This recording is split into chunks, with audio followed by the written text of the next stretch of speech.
In this episode, we're going to talk about the top 5 things to consider if you're thinking about hiring a mid-level provider.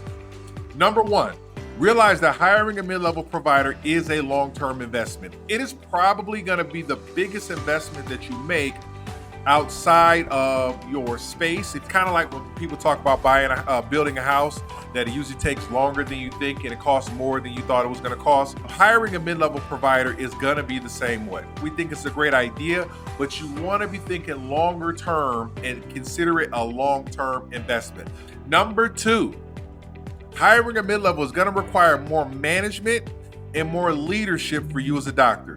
You're going to have to ensure that they are performing up to the standard of care that you've created for your clinic as the head doctor. You're going to have to course correct them along the way, and you have to be willing to do that work. Number 3, there is a high possibility when you're hiring a mid-level and you're training this mid-level, maybe even if you don't train them, but you just hire them, they're already trained and they're seeing patients.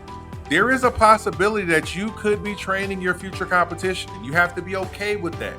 You have to be okay knowing that the person that you train, the person that you work with, the person that you pay a nice 6-figure salary could one day be competing against you.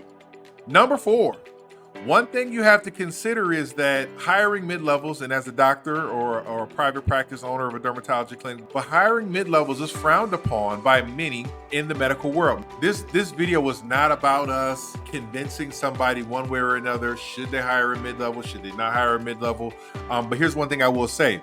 You have to be okay knowing that if you go down this route, there may be many of your colleagues who may look down on your decision to hire, train, and equip mid-level providers. And so that's another thing to think about. And number 5, recognize that, at least this is true in the state of Michigan, mid-level providers are reimbursed at a lower rate than MDs. I believe from talking to our biller that insurance reimburses at an 80% rate. So every dollar that a doctor would have been reimbursed, a mid-level gets reimbursed 80%. And so 80 cents on the dollar.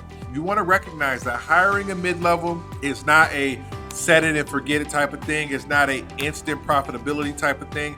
It's a long-term decision, and it's one that comes with some of the concerns that I've addressed in this video, and there are many other concerns. But one thing that you want to keep in mind is when you're making decisions for your private practice, you have to make sure that you're doing just that.